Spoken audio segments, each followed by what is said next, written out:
hear us. Good evening, everyone, and welcome. My name is Dorothy Miller, and I am the Program Quality Director for District 21.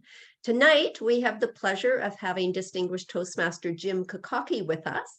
He is a writer, speaker, and speech coach residing in St. John, New Brunswick. Yay, Canada! After a first career that spanned information technology, sales, and marketing, Jim retired from Bell, I think it's Alliant, Telecommunications in 2012. During the 2015-2016 era, Jim served as the international president of Toastmasters International. From 2017 to 21, he served as president and board chair for l'Arc Saint-Jean, an organization that works with people with intellectual disabilities. In 2020, Jim published Secrets to Becoming an Effective Public Speaker, which is available on Amazon and in several Chapters Indigo locations. In 2021, his second book, Winter Road Hockey, was also published with Amazon. Tonight, he is here to share with us his wisdom. The title of this presentation is Don't Wait Too Long, Leadership 2023. So please join me in welcoming our presenter, distinguished Toastmaster, past international president, Jim Kakaki. Thank you, Dorothy. Really nice introduction. I'm going to take you everywhere and get you to introduce me all over the place on all my visits. So thanks for the invitation. Happy to be with you here tonight. And I'd like to start by acknowledging success. So congratulations to Toastmasters in District 21. I took a look at your dashboard today and I see already 13 distinguished clubs. That's the measure of success for our club. So that's a good start. And as we work through June here, hopefully you get into the 80s and maybe the 90s for distinguished clubs. Congratulations. And I'm sure there's many educational achievements. You brought many guests to meetings and added lots of new members. So congratulations on your success thus far. I want to talk about your volunteer roles and your skills that you're developing and what it means for your future. So maybe show of hands, you can use the Zoom function or wave a hand. Who's a district leader on this call? Current district leader? I don't know why I'm raising my hand. We've got a few there. Very good. Who's a club leader? I'm a club leader. I'm a club president, actually. Okay, look, everybody else, I can't see everybody, but I'm sure most of the people are involved in some way in leadership at their club, and I saw several for the district levels. So we will talk about the current roles you are performing, how that's going to help you in the future. And I like to start with this funny little cartoon from the 1970s. In it, for those who can't see that very well, I'll just read it. The gentleman on the left, his name's Nigel because it's British. And Nigel says, "Delegate, Simon. You must learn to delegate. It's the only way to motivate staff." And before the day is over, he's saying, "I'll do it myself. You've got no idea." And I share this because I'm going to explain the concept called situational leadership to you tonight. It's a very simple concept, but brilliant. And I sometimes hear people say, "Look, my style is to delegate. I just delegate." And that does not set you up for success. It does not help the people you delegate set up for success. It's useful and appropriate at times. I want you to be more successful at recognizing when you should delegate and when you should use other approaches. And in the little cartoon, I don't want Simon, unless it was Simon, I think, to be upset with Nigel because everybody's doing the best job they can. People will make mistakes, and we need to learn to forgive and move on. So hopefully I don't know what happened after that cartoon was published, but hopefully they're still friends and helpful colleagues. So you folks know, well introduced, I'm often doing these presentations because of one of my experiences. We are the sum of our experiences.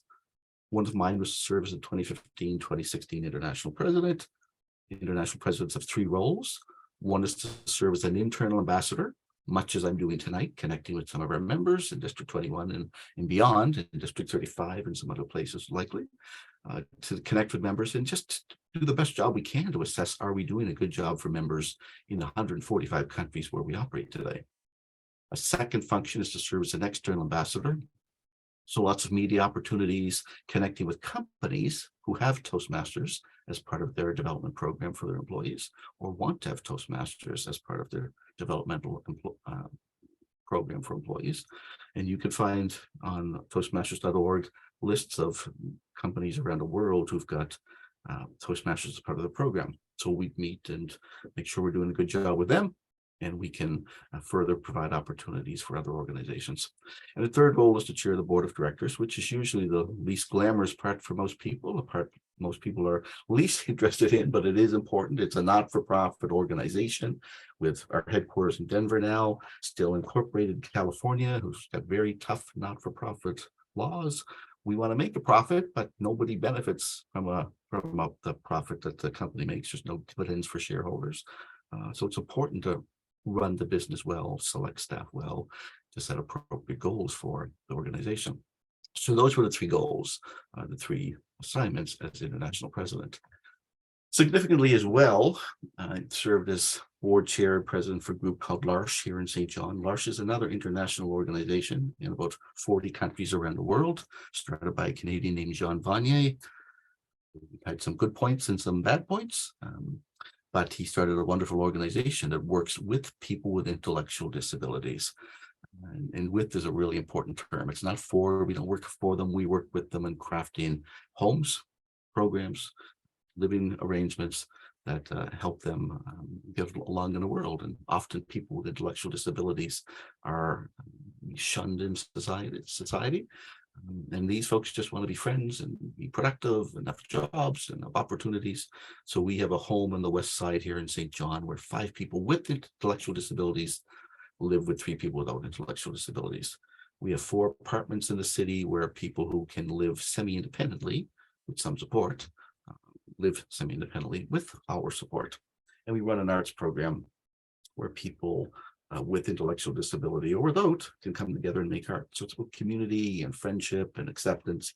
So an amazing organization. And I mention it because it's part of my background and it's shaped me, I don't think as much as Toastmasters, but in a major way, my contributions to L'Arche has helped. And it's interesting, there was a former Toastmaster who was board chair and recruited me to help with public relations. Then I became board chair. And then I recruited a current Toastmaster to help with public relations, and how he serves as board chair.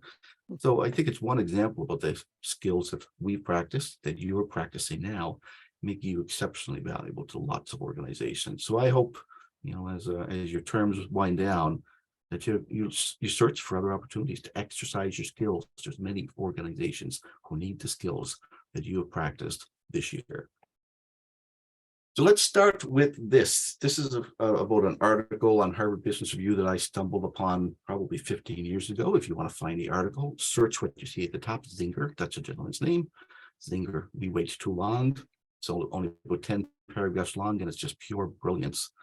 And this gentleman wrote in the article, he says, look, my job is to work with the biggest corporations in America, and our company works to identify talent, to nurture talent, to find mentoring opportunities, find stretch opportunities, so that we develop a good pool of leaders for the organization in the future. He said, that's my day job. And then he wrote, I had an interesting assignment recently. I had to teach leadership to some kids who were 8 years old. And I read that and I thought, I wouldn't envy him. I find it very difficult, I think, to keep the attention of kids who are 8 years old. But he continued to write. He wrote, when kids are 8 years old, they're not working on dealing with non-performers and crafting mission statements. Leadership when you're 8 years old is about protecting the self-esteem of your colleagues, and so focused on real problems and not weird haircuts or earrings and nose rings. So I read that and I thought to myself, that's leadership at any age, protecting the self-esteem of your colleagues, focusing on true problems and not curiosities. So I just thought that was brilliant. And I know you're recognizing you practice those things in your clubs, don't you? You protect the self-esteem of your members. You focus on real problems when you're giving evaluations and not quirks and foibles. So you're practicing those skills, vital leadership skills. So then he continued to write, and he said he went back to his office after training those 8-year-olds, and he said to his staff, he said, now I'm curious, when do people get their first in their life leadership training? So they looked at their database, and I'll show you a slide next. Looked at their database and said, well, it looks like it's about age 42 on average. They get their first in their life leadership training. And he said, okay, well, now I'm curious, so when do they get promoted? Here's the answer. About 10 years before they get their first in their life leadership training. And I see some nods. Some of you have probably been in that situation. I've been in that situation where someone was promoted because of technical skills. People are often promoted because of technical skills or duration in a company. It's just their turn, but they don't have leadership skills. So I just want to take pride. And I'd like somebody to mute somebody there. I like to take pride in recognizing the skills you're practicing. You're learning to run meetings, to plan meetings, to assess talent, to give stretch opportunities. You're protecting the self-esteem of people who are struggling in their roles. And you're learning to focus on true problems and solve real problems and not funny quirks. So well done. Now, this is you probably can't read this slide. I've got a blow up on it on the next slide, but I wanted to just present this as a source. So I was looking for some material around, look, what's leadership looking like these days? And so McKinsey is a very reputable company. At the bottom, you can see the reference to this document. If you want to take a screenshot now, I'm going to talk for about a minute in setting this up. It's a tremendous document about the skills that citizens will need in the future of work. So some wonderful material here, and I'm just going to touch on a few of these as I go to the next slide. So they talk about cognitive skills, thinking skills, interpersonal skills, digital skills, and self-leadership. I'm not going to speak about the cognitive, but I will call your attention. They've got communication up there with things like storytelling and public speaking, asking the right questions, synthesizing messages, active listening, good stuff.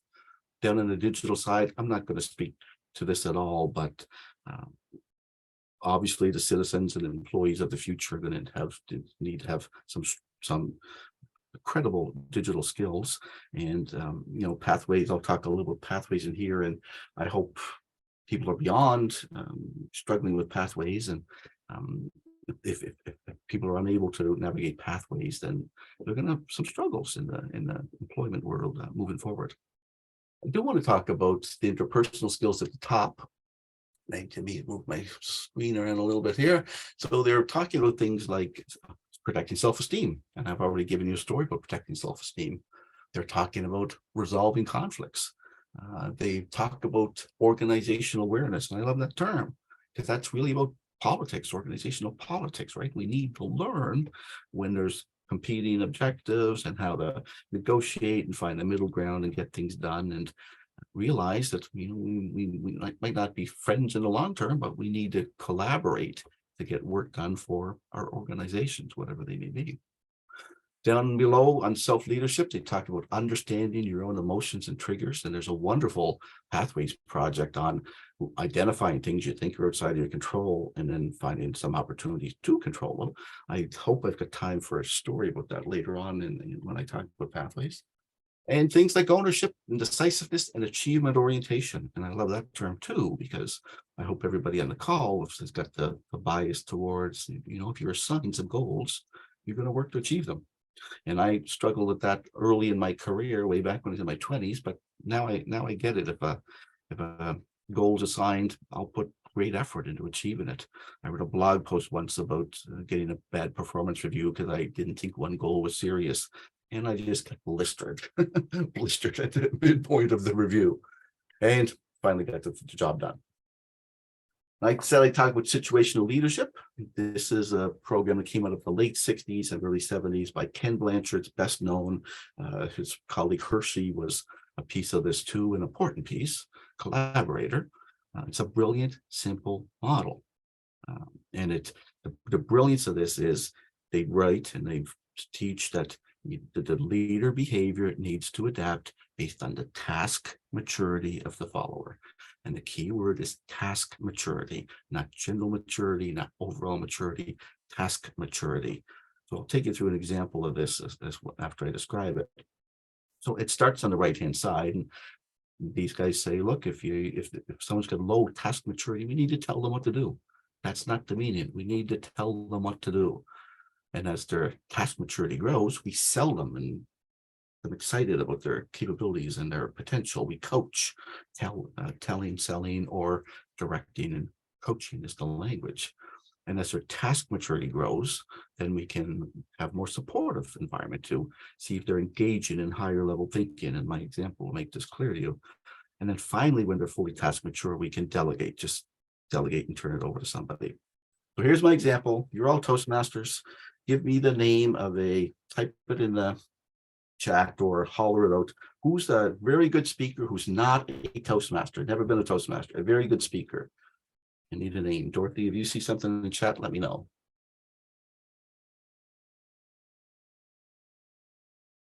Abraham Lincoln. Abraham Lincoln. Okay. More?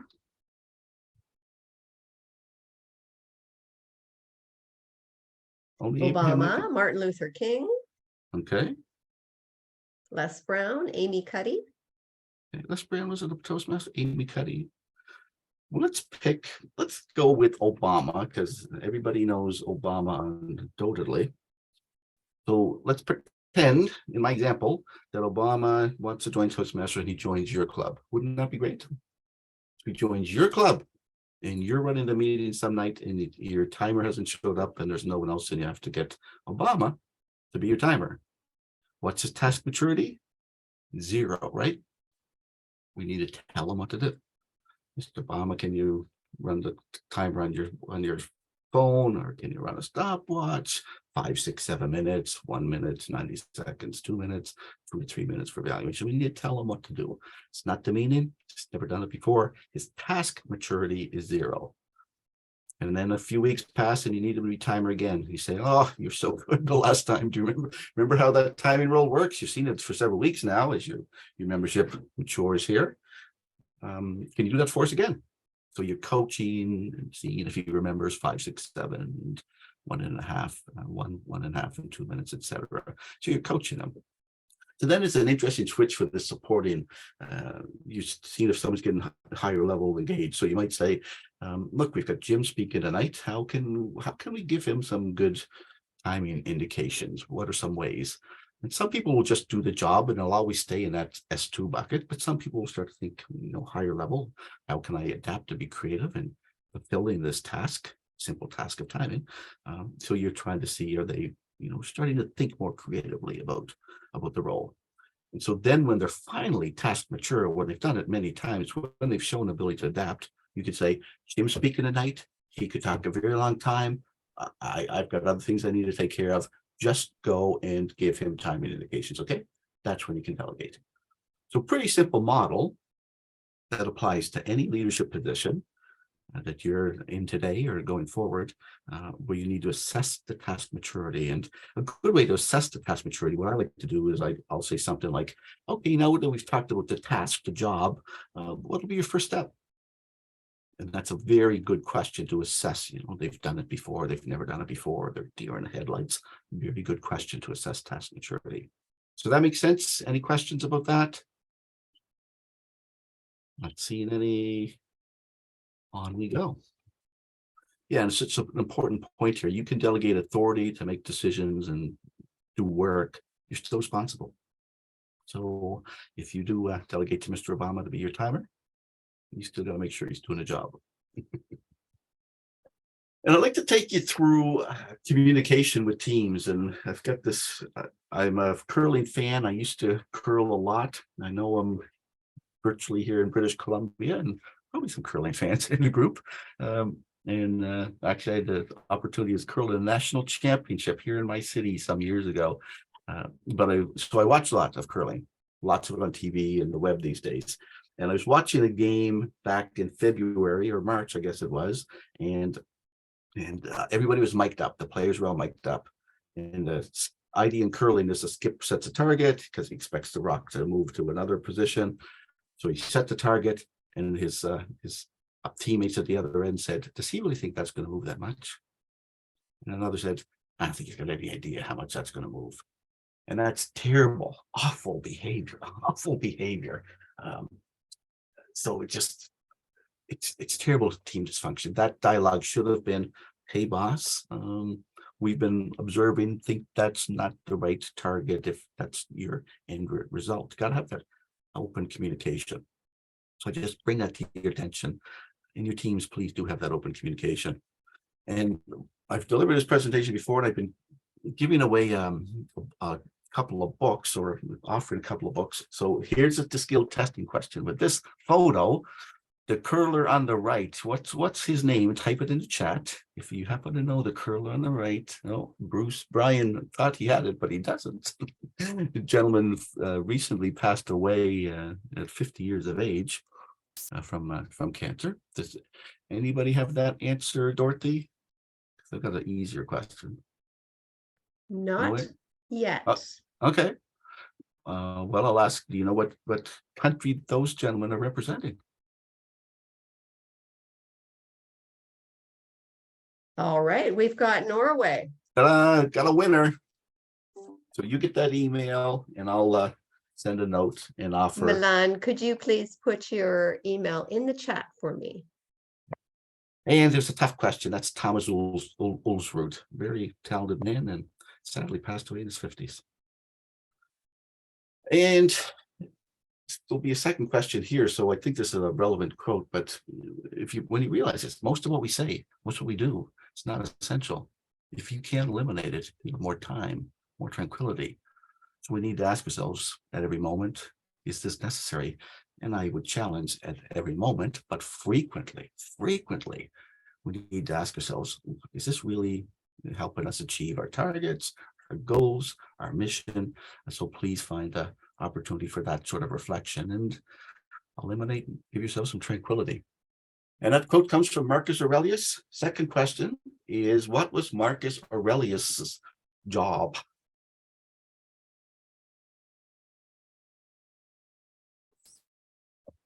I didn't say the easy questions.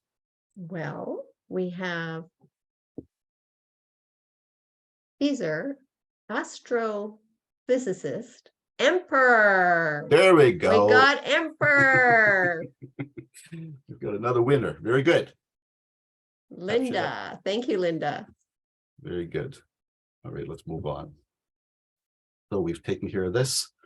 Yeah, and I like to take people through, I'm always searching for simple models and approaches and usable structures. And here's one I found for a leadership speech in any sort of organization. This works at your club. This works at the district. This works if you're running a small business. This works if you're running a division in a big business. It works if you're running a big business. So I like to give it as my example. My approach is always, these are our goals, and this is why they are our goals. This is our progress. These are some things that you guys are doing that are going to make us successful. And what do we need to do next?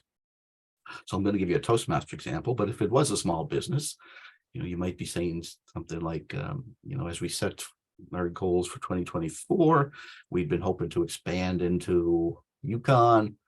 I've decided we're not going to do that this year. We're not in a sufficient position to do that. So we're going to have to defer that, and people will be disappointed. You have to let them vent a bit. That people need to understand, what are the targets, why were they selected or not selected. These are the goals and why. Here's the progress. These are the behaviors I'm seeing that are going to help us be successful. So the Toastmaster example, any of you folks can deliver this speech at your club tomorrow if you choose. Because here's the goals and why. You know that every Toastmaster club in the world has got the same 10 goals. 6 of them are related to education, 2 of them are related to membership, 2 related to training, and 2 related to administration. Every club's got the same 10 goals, and if we achieve 5 of them, we'll be deemed a success, a distinguished club. So these are our goals and why. What's our progress? This is from my club, St. John Toastmasters, back in January, because we're 10 out of 10 now, and we're 28 members. We had 6 goals achieved. So it's easy to say, we've got 3 of the educational goals achieved, already 10 new members by January. So the membership goals are achieved. We've taken care of the administration goal. So that's our progress. Next, I would go to, and we've achieved those educational goals for these reasons. because Caitlin, back in July, completed 2 levels of effective coaching, or the EVP, educational VP, recognized on July 7th. I suppose that they were done, and called them in.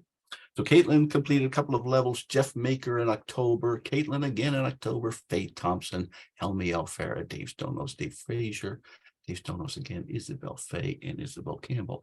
So this is the way I like to recognize the behaviors that will make us successful. And I might say something like, in Matthew, brought a guest tonight, so that's what we need. Guests often turn into members.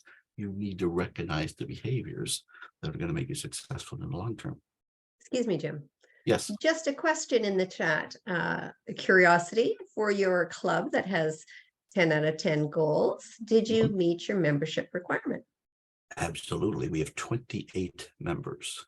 28 members. Ooh, Thank ooh, you. Yay. It's been a fantastic year. And I think part of it's because we went hybrid and people are hungry to get back to face. So yes, and that's important for people to understand as well. Obviously, these are the goals and why, and you need to be +5 or 20 plus. So yeah, so this is a model that you might find helpful. Other people have found helpful inside Toastmasters and outside Toastmasters. I mean, you could do the speech at the drop of a hat. I think any one of you, if you're a club leader or a district leader, you know what your goals are and why. You know what the progress is, or can easily find it, and you can look around the room and say, I see some people who are taking some behaviors that will make us successful, and I'd sure like to see other people behave in the same sort of manner. So that's just calling attention to the things that will make you successful. And sometimes people will say, well, I don't follow the club's distinguished club plan, but I always come back to this. If you don't know where you're going and it's a team, any road will get you there. So it's one measure of club success. It's a good level, measure of club success. And for an organization that's 100 years old, I think we've got a good idea of what successful clubs do in the long term. So I hope you all become distinguished clubs. I know there's 13 already in District 21. So a little bit about pathways. When pathways first started, I had a lot of people complaining about the change. And no one likes change, right? We want to see progress, but we don't want change. But what was interesting for me is I had 4 people who just volunteered a success story to me. Some came up to me, some gave speeches in clubs. So I'll take you through some of these stories. So the first one I've got, the first picture is supposed to represent a coach, the player talking to his coach. And a gentleman in my club gave a speech, and he said, I was working through effective coaching. I had to do a project where I had to talk to somebody I coach outside of Toastmasters to see how I'm doing as a coach. He said, that's easy because I'm a sales manager. I've got a staff. So I sat down with my employee, Connor, and I said, hey, Connor, how am I doing? And the gentleman was very confident. And Connor kind of looked at his eyes got big. And he said, well, honestly, I'm not sure what you expect from me week to week, month to month. I don't get a lot of feedback, so I think there's opportunity for improvement. So I'm delighted that in Pathways, we helped that gentleman see that there was a deficiency. And so a boss didn't come along in 6 months and say, you're just not cutting it, are you? Good luck in your next opportunity. He learned about a performance gap by us forcing that conversation.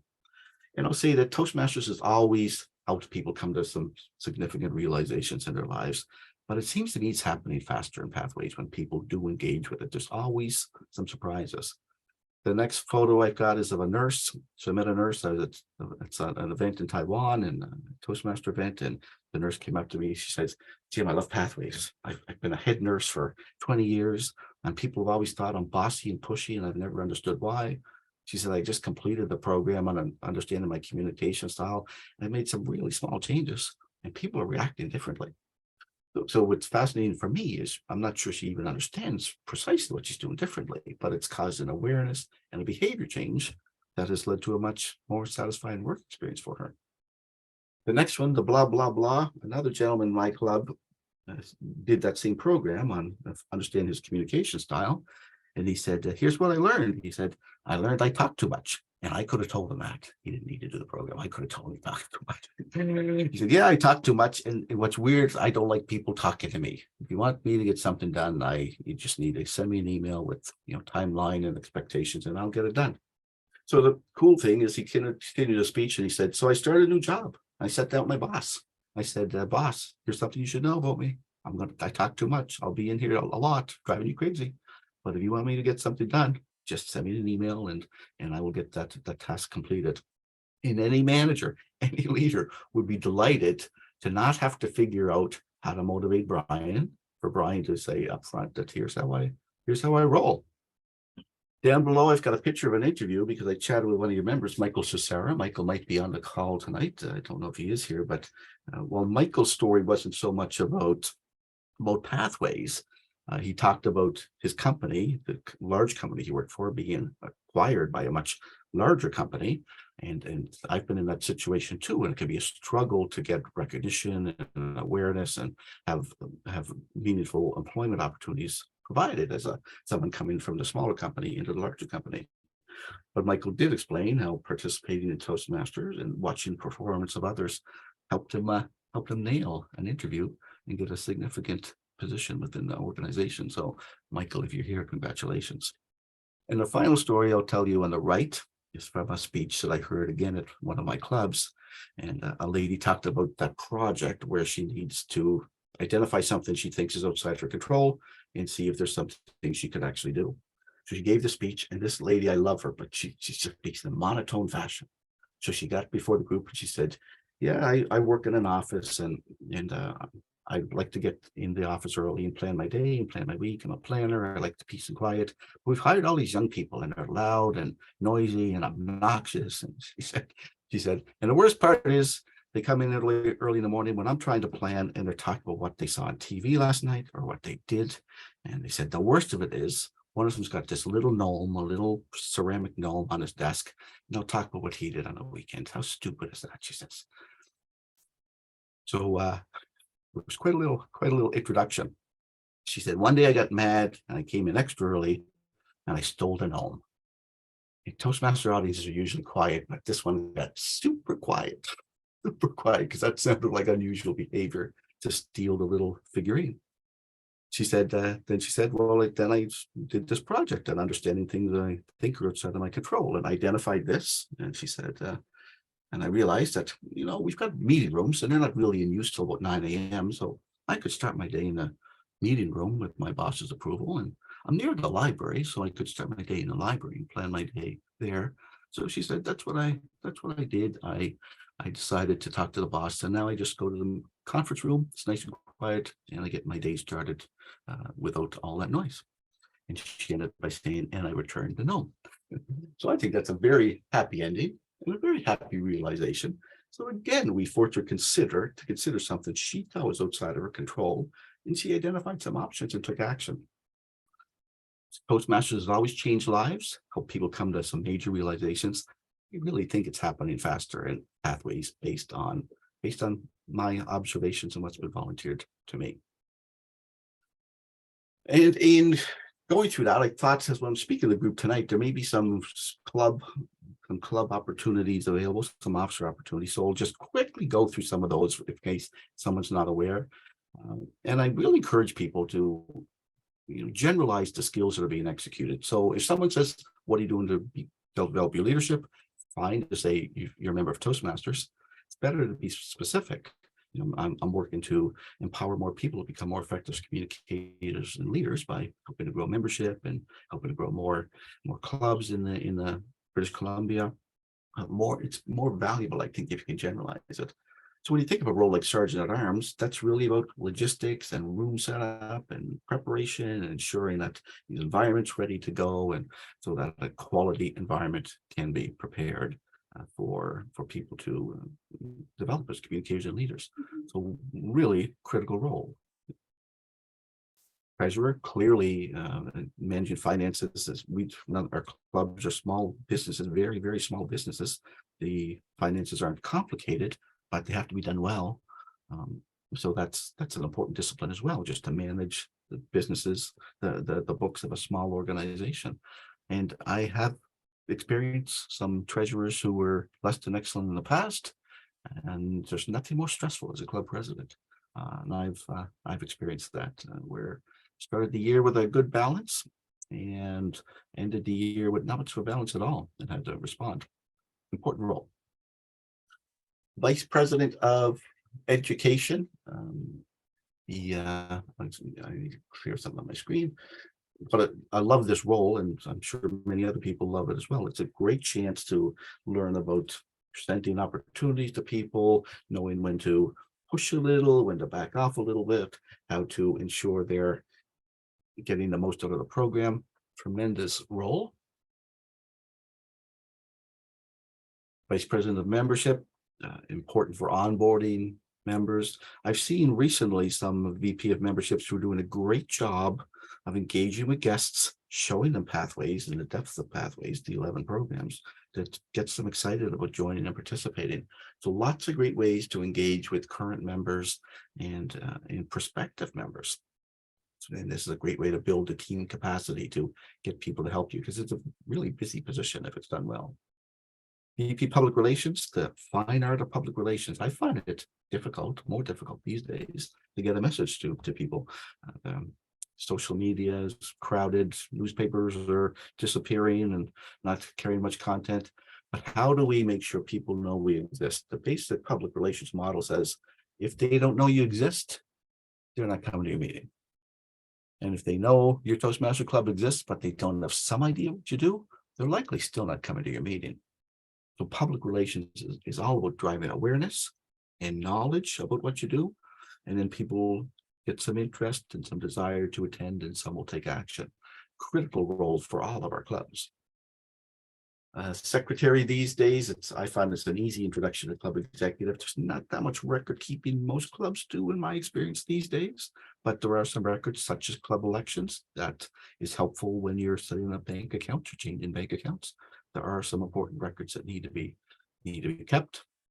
And of course, the president set the tone for the club, set the environment, remind people of the goals and why, the progress, the behaviors that will make you successful. And I hope all club presidents do focus on becoming a distinguished club and teaching people that thrill of achievement, that discipline of achievement. And immediate past president, I'm about to be that role on July 1st. It's provide advice and counsel as requested, or perhaps a quiet word when you see something that you think might be an opportunity for improvement. And of course, there's training required for club officers. In my view, it's mandatory. So there's two sessions, so June through August, and then December through end of February. So 5 hours of training that I hope all officers do attend. And here's the source of that information. I can send these slides via PDF should you like afterwards. Just ask Dorothy and I'll do that. And I'll just wrap up by saying, I mentioned I love models such as the leader speech, and it's something I like to talk with prospective members about, or long-term members who are getting bored. If you want to be great as a speaker or leader, 3 things you need. You need some knowledge, you need some practice, you need feedback. So if you want to be if you need knowledge as a speaker, you can watch YouTube videos and TED Talks, you can take a 1-day course, you can read books, DVDs, there's all kinds of material where you can become very knowledgeable about public speaking. But knowledge alone doesn't do it, because this is a skill. Skills need practice. You need to be exercising a skill on a regular basis if they're going to be sharp when you really need them. So if you're a salesperson doing presentations all the time, or you're a teacher, you're presenting often, but otherwise, where do you get a chance to practice? And then, of course, you need feedback. So you can get feedback from a coach or a mentor. Your friends and family will not give you effective feedback. They love you, and that's great, but they won't give you performance feedback as a speaker. So you need to find somebody to do that. And obviously, I think you can see our Toastmasters clubs bundle all that together. We'll give you a base of knowledge, and you can supplement it from other places. We'll give you a place to practice on a regular basis, and you can practice in other places. And we'll give you feedback in a variety of perspectives, so you'll learn how people are absorbing your message, and if in fact the message is landing. So I'm going to stop there and see if we've got any questions or comments. I appreciate your attention tonight and chance to share my point of view on these areas. Jim, I just wanted to ask if you had any other questions in terms of skill testing questions, perhaps one more, because one of the contestants, I don't know why I said that, one of the people that responded is happy to give that book to someone else because she happens to know you very well and has heard this before. So she would love to give that opportunity to someone else. Oh, okay. I'll have to think about that. So You'll let's think proceed with about other that. questions. All right. So Elsa, you can go ahead and unmute yourself and ask Jim your question.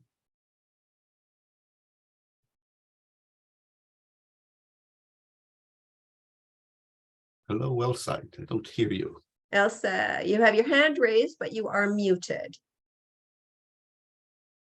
I am sorry, that was a mistake. Okay, well, that's That's all right. forgivable. That's I'll bring forgivable. it down. Sorry. Oh, did not want your hand to be up. Okay. Okay, that's fine. Jim, I just like to share with our audience here tonight something that has recently happened to me. One of my Toastmasters friends, who has been a longtime Toastmaster, very active, very knowledgeable, she started a Gavel Club years ago and has had great success with that club and has mostly been the sponsor, but handed that over to someone else. And they were the sponsor for a few years. For those people who maybe don't know Gavel Clubs, this isn't sounding very familiar, but that person had to step down from being the sponsor. So she went back into the role of sponsor for this Gavel Club, and she was getting burned out. And she was ready to pull the plug because nobody else would step up to the role of being the sponsor. And she happens to be a Toastmaster friend, and she was mentioning this to me one day, and I started listening differently in my club, listening for people who were looking for opportunities, not only for their pathways projects, but in their own personal interest. And I found one person in one of my clubs who was really passionate about teaching children, about getting sponsoring children or just helping them to grow. And so I had a conversation with him to find out, if he would be interested in youth leadership or Gavel Club. And anyway, I connected the two of them. Just, this is someone that you might want to talk to. And I left it with her, and she met with him, and he was excited about the opportunity, but she wanted to make this sustainable. So it couldn't be just one person. We needed a group of people who would support this Gavel Club. And she just this week came back to me and she said that this fellow I connected her with came up with 4 more people who were interested in supporting this Gavel Club. And I mentioned that tonight because this is leadership in action, where we can simply connect people from what we hear, what we see in our clubs. And if you don't know where they can go, speak to your trio about what opportunities are there in your district, in your area, in your division for leadership opportunities. I agree. That's a fantastic example, and so much we can take from that. As you think about that, I hope that person is doing speeches in her club about the Gavel Club. If people don't know the opportunity, they would put their hand up. So one-on-one's fine. One-to-many can be better. I would really encourage people to talk about what they're going through, what they're working on, what the benefits are, what the challenges are.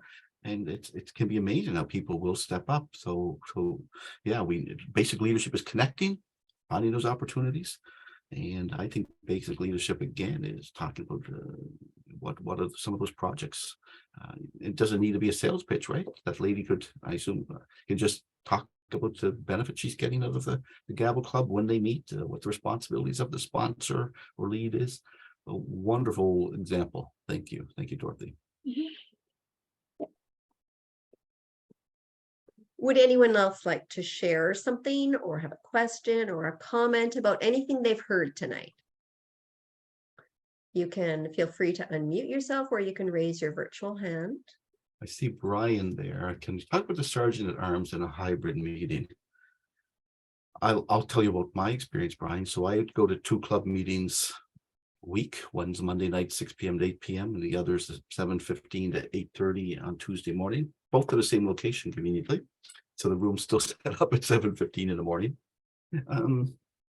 So yeah, what we've learned is you need a few people who are technically competent, and that doesn't mean technically geniuses, but someone needs to figure out how do you set up the technology in the room. So for us, we strap a laptop, we connect 2 cables to it, so it's got access to the microphone and the display. Not that hard, but we need some people who can do that. My laptop's got some funny connectors. It's a Lenovo Yoga with some funny little mini SDs. Other people have got just simple USB. It's much simpler for them. But yeah, you need a couple of people who can do that. Whether that's a sergeant at arms or his or her team, you need to manage that. So in our environment as well, there's a locked door. It's a glass door. Someone takes an elevator up and they can press the doorbell and get access. So our sergeant at arms needs to be aware of that. So I mention that because I think it depends on your situation, but especially in the hybrid world, I think you need to diversify a bit. And again, that's a nice opportunity to get some people who've got some interest in managing those hybrid environments for other purposes, to engage them in what you're doing, and you've got some diverse talent to draw upon. So that's my experience. Does that answer your question? Yes, that does. I just think that it probably requires really 2 or 3 people now if you're working cameras and microphones and so on. And maybe having some sort of tech specialist in addition to a greeter type sergeant at arms. Yep. Yeah, and I'll say in my experience, the first few weeks were wobbly, and then okay, we've got it figured out largely, and every once in a while it wobbles again. But that's technology, right?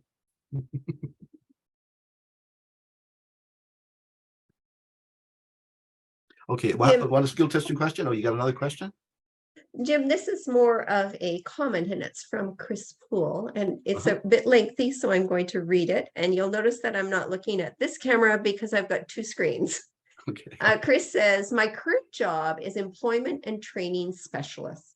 I got this job because of Toastmasters. My supervisor has told me that several times. She's been there for 1.5 years. I'm giving one-to-one training sessions. I have developed and presented 8 virtual workshops.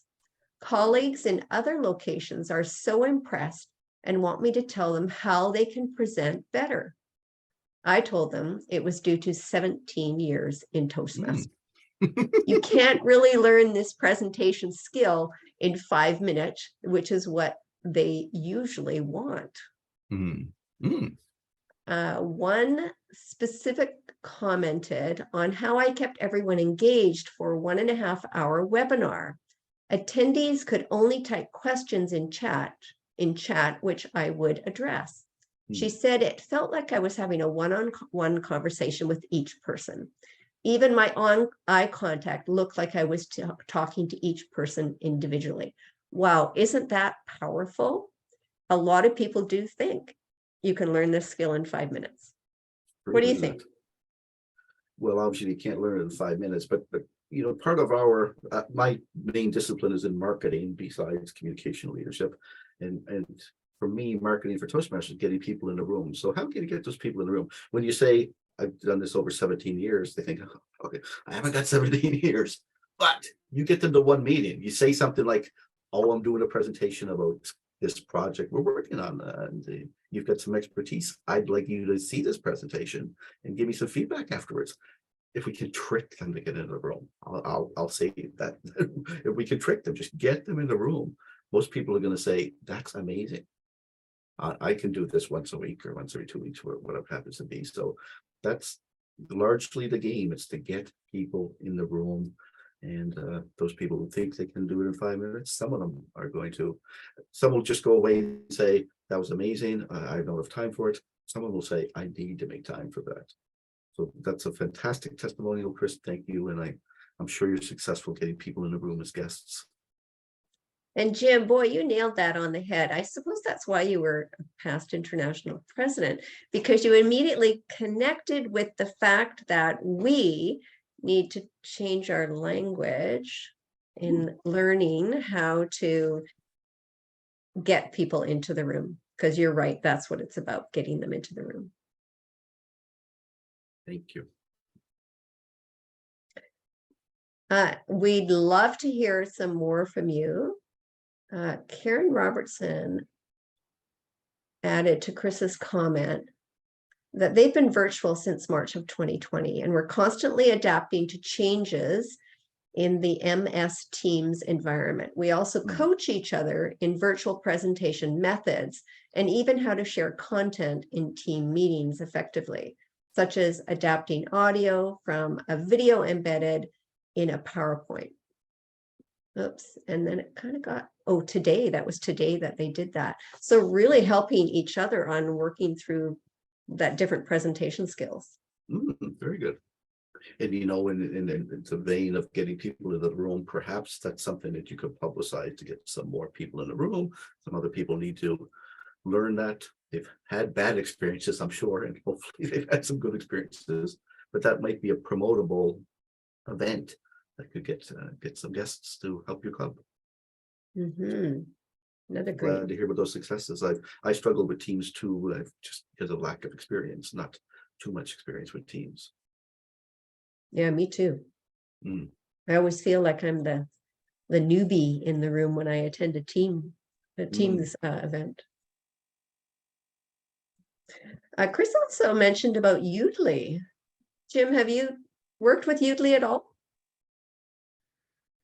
I have not, but I think it's fantastic. And even from the perspective, again, I'm a marketer. So I think for Toastmasters to have some sort of partnership with a brand like Udly, who got some brand recognition up there, I think that's fantastic. And I think that just helps drive more awareness of the organization. And I hear the product's good. I saw Chris's note in there. I tried to avoid reading the chat so I could concentrate, but I did see that.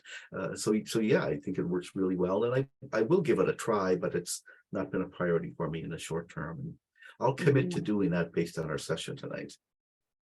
Well, Jim, we had a member in our club who actually had Udly running during a club meeting. And then she sent us all the, I don't know what you call it, the transcript of it. Yes. And that was great because we got to see or hear what our filler words and, where we could improve. So even as a club, we can do it, not just individually. Nice. And that fellow you were speaking about, Michael, in those first few weeks as a Toastmaster, he used Udly. And most of the people in my club had not used Udly. And he jumped in, saw it was available, used it, and was able to grow from that experience using Udly. So try it. You never know.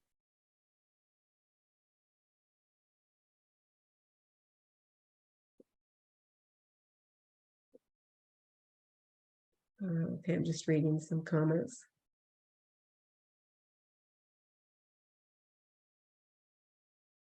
All right, my friends, we have a few minutes left. Any comments?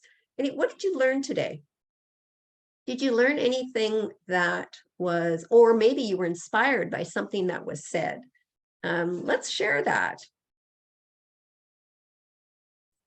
My takeaway today is how Jim could immediately think about the situation and how to get that person into a club.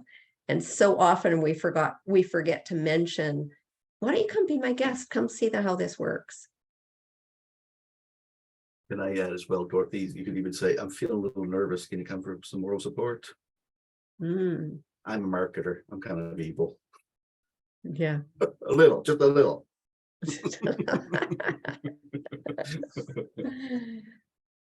Wonderful. Is anyone here moving into a leadership role in their club for the first time, a role they've never taken? Wow, we've got some experience here. Okay, anyone here taking a leadership role come July 1st in their club that they have done before and that they are going to bring something different into the role this time around? I'll give you an example. I've been VP of membership many times, and each time I've done it, I have primarily done it on my own because I love VP of education. I love to teach. And I agreed to take VP of education this year on the condition that I had at least 2 people who would be my proteges so that I could share with them so they could learn the role throughout the year with no pressure. And then maybe next year, they'll step forward into the role. Because even though I love doing it, we need more people stepping into those roles in our club.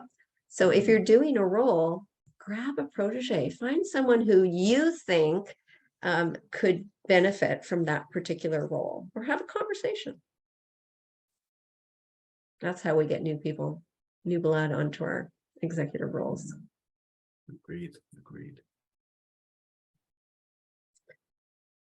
Okay, you've got 3 more minutes. Well, you asked for another skill testing question, so why don't we do this? Who commits to bring in a guest to one of their meetings next week? And even better if you trick them in some manner, like we've talked about tonight. Who commits to bring in a guest? Virginia's going to do that? Okay, so okay, and Bruce, and that's it. A book for each.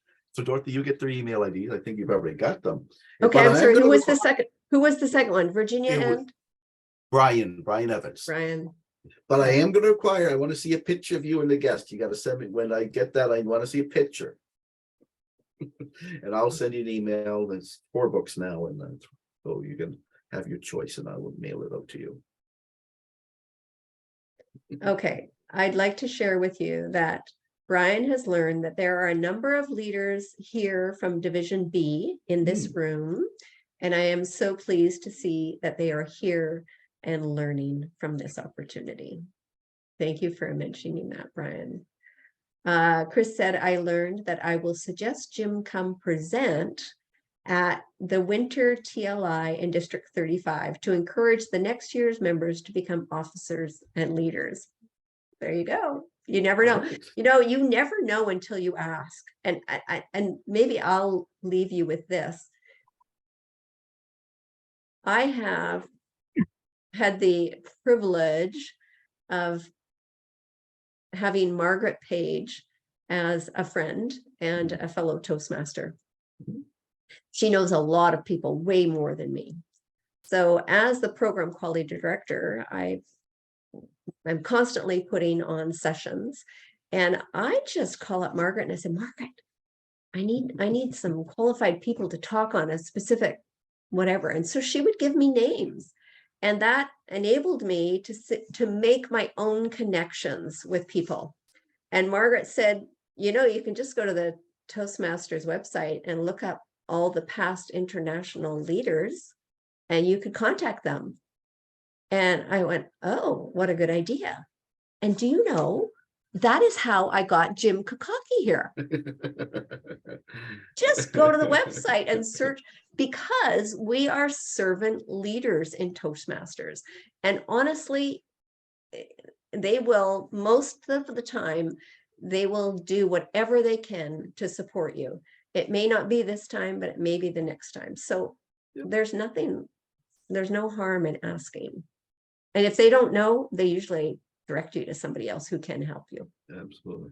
I think we needed to push this out a couple of months to this date in June, but yeah, most of us are happy to assist. Okay, well, it was just wonderful to be here with all of you. And thank you for taking the time tonight to be with us. We so appreciate that. This is being recorded and we will post that on the district. If you just search in your search window for whatever browser you use, type in D21 Toastmasters YouTube. It will take you to our YouTube channel, go to our playlist, and you will find not only this session, but all the other ones we've done this year for your viewing pleasure when you are on a rainy day by yourself and you want to get some knowledge. Please unmute. If everyone could unmute. And I'd ask you to please put your hands together and give Jim a big round of appreciation. You, Jim. Thank you, District Thank you so 21 much. Toastmasters and beyond. All right.